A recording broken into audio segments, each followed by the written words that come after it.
हाँ जी, प्यारे बच्चों, आज हम करेंगे refraction from rare to denser. It will be for convex spherical refracting surface. इसका हमने आज डिस्कस करना है virtual case.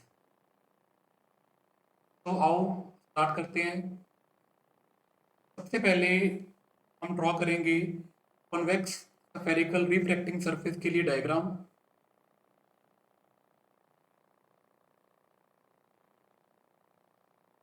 First of all ये मैंने ड्रॉ किया कन्वेक्स स्फेरिकल सरफेस। इस पॉइंट को हम बोलेंगे पोल।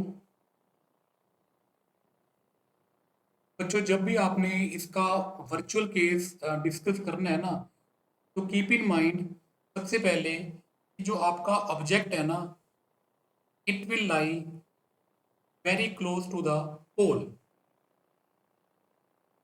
Object will lie very close to the pole. तो अब हम पहले ड्रॉ करेंगे यहां से एक incident ray. Let us suppose this is the incident ray. इस पॉइंट पे अगला टारगेट हमारा होता क्या है कि हमने ड्रॉ करना है नॉर्मल।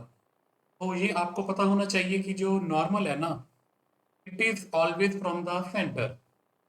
तो इस स्फेरिकल सरफेस की जो सरफेस है वो राइट साइड पे कवर अप हो रही है ना। सर्कल मतलब राइट साइड पे बन रहा है ना।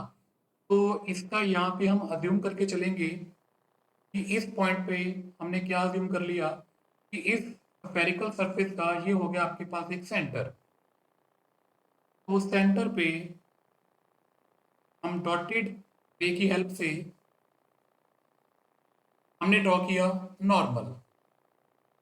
एंड आपको ये पता होना चाहिए the angle between the incident ray the normal, that is the angle of incidence. Next rule आपको ये भी पता होना चाहिए कि जब आपकी कोई भी रे रेयर टू आंसर में ट्रेवल कर रही है, it will always bend towards the normal. Bend towards the normal. तो अब हमारी जो रे है रेयर से जा रही है डेंसर मीडियम में, इसको हमने बेंड करवा दिया हल्का सा टुवर्ड द नॉर्मल। तो अब आपको यहाँ पे पिक्चर में एग्जैक्टली नजर आ रहा होगा कि ये जो रे मैंने अंदर की तरफ जो रिफ्लेक्ट की है, वो प्रिंसिपल एक्सिस पे कहीं पे जाके मीट नहीं कर रही। मींस ये रे आगे की तरफ क्या कर रही है, ट्रेवल कर रही है। तो इसको हम एक्सटेंड कहाँ पे करवाएंगे, exactly to the backward position. तो यहाँ पे आपकी बनेगी इमेज। इस रे को हम पीछे की तरफ हमने किया एक्सटेंड, दैट्स वाई इस केस का नाम क्या है, वर्चुअल केस। तो उसके बाद ये वाला एंगल जो रिफ्रैक्टेड रे एंड नॉर्मल के बीच का जो एंगल है, that is the angle of refraction. Object का यहाँ पे जो एंगल बन रहा है, that is we are assuming alpha. Image के साथ जो एंगल बनेगा that will be beta. Centre के साथ जो एंगल बनेगा दैट विल बी गामा। जहां पे इंटरफेस पे रिफ्लेक्शन हो रही है ना, उसको आप क्या लेके चलोगे, point A. By construction A से एक परपेंडिकुलर ड्रॉ करो on the principal axis and इस पॉइंट को मार्क कर दो एज पॉइंट एम। तो बच्चों, अब आपको इस फिगर में आई थिंक एग्जैक्ट क्लैरिटी पूरी की पूरी हो गई होगी। Now we will proceed. Now, we all know that by using exterior angle property, आपको पिक्चर में बड़ा एग्जैक्टली बड़ी क्लैरिटी के साथ दिख रहा है कि एंगल आई है जो, by using the exterior angle property, की वैल्यू किसकी इक्वल होएगी, alpha plus gamma. I is equal to alpha plus gamma by using exterior angle property. Similarly for R की value R will be equal to beta plus gamma, I is equal to alpha plus gamma. Similarly, R is equal to beta plus gamma. तो rare medium का जो reflective index है we are assuming μ1, and denser medium का आप क्या लेके चलोगे μ2, μ1 and μ2. Now at point A, by Snell's law we can write μ1 into sin I is equal to μ2 into sin R. यहाँ पे हम एक छोटी सी असम्पशन लेके चलेंगे कि if angles are very very small, so we can write sin I equal to I and sin R equal to R. ऊपर वाली वैल्यू I एंड R की जब यहाँ पे आप सब्सटीट्यूट करोगे तो our equation will become μ1 alpha plus gamma μ2 beta plus gamma. Again आपको ये भी एक फॉर्मुलेशन फ्रॉम द क्लास +1 पता होनी चाहिए. Angle is equal to arc upon radius. Angle is equal to arc upon radius. So by this formulation, alpha will be equal to, यहाँ पे आपको एक ट्रायंगल नजर आ रहा है, triangle AOM.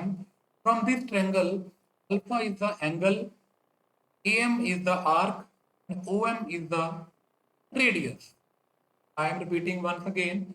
Alpha is the angle, AM is the arc, and OM will be the radius. So according to angle is equal to arc upon radius, alpha will be equal to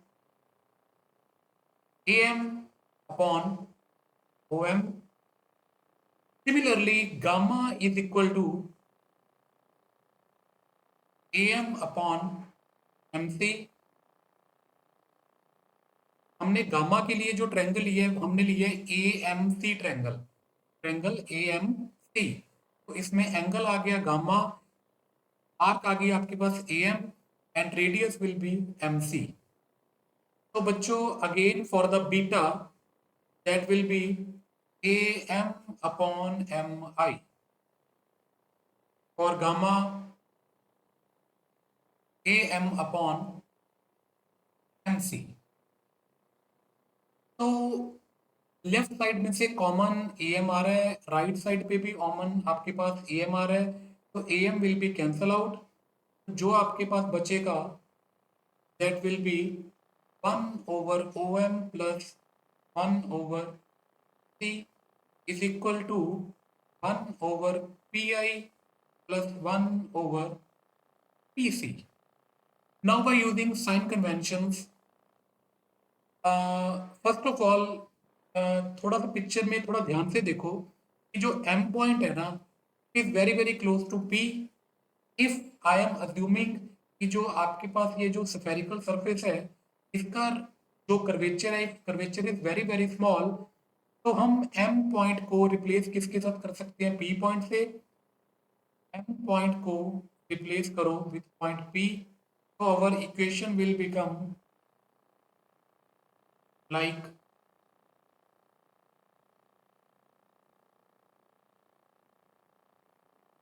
this. इससे previous equation में यहाँ पे मैंने PI already assume कर लिया था, but एक step में यहाँ पे आप एक बार MI अज्यूम कर लो, यहाँ पे MC अज्यूम कर लो. तो after that curvature very very small के करके आप यहाँ पे क्या लिख सकते हो? 1/PI and 1/PC. अगर आप इस स्टेप में डायरेक्ट भी लिख दोगे तब भी इसमें कोई इशू नहीं है. तो now by using the sign convention आपको ये पता होना चाहिए कि ऑब्जेक्ट का पोल से जो डिस्टेंस है that will be U. Repeating once again, object का पोल से डिस्टेंस u, ये आपके पास according to sign convention left side की तरफ आ रहा है, इसको आप क्या लेके चलोगे, माइनस का u. Now move to PC. PC is the radius, ये आ रहा है आपके पास टुवर्ड द राइट साइड, तो we will take it as positive r. Again PI is the image, image आ रही है आपके पास टुवर्ड द लेफ्ट साइड, इसको आप क्या लेके चलोगे, माइनस का 1/v. Again PC 1/r. Now bracket को करोगे open, minus μ1/u plus μ1/r is equal to minus μ2/v plus μ2/r. इसको थोड़ा सा करोगे आप रीअरेंज, इस वाली टर्म को इस तरफ लेके आओगे, दैट विल बिकम पॉजिटिव, तो our equation will become minus μ1/u plus μ2/v is equal to, इसको लेके जाओगे r वाली इक्वेशन को, μ1/r को toward the right hand side, तो our equation will become, r को डायरेक्ट ले लो आप कॉमन, तो ऊपर आपके पास आएगा μ2 माइनस μ1. तो बच्चों ये जो आपके पास रिजल्ट आया, this will be the final result for the refraction from rarer to denser for the convex spherical refracting surface, but this is for the virtual case. इस फॉर्मुलेशन को आपने एच क्रैम भी करके रखना है for the numerical purpose. Examination point of view से ये डेरिवेशन भी काफी इंपॉर्टेंट है एंड इसका result as well equally important. तो थैंक यू वेरी मच.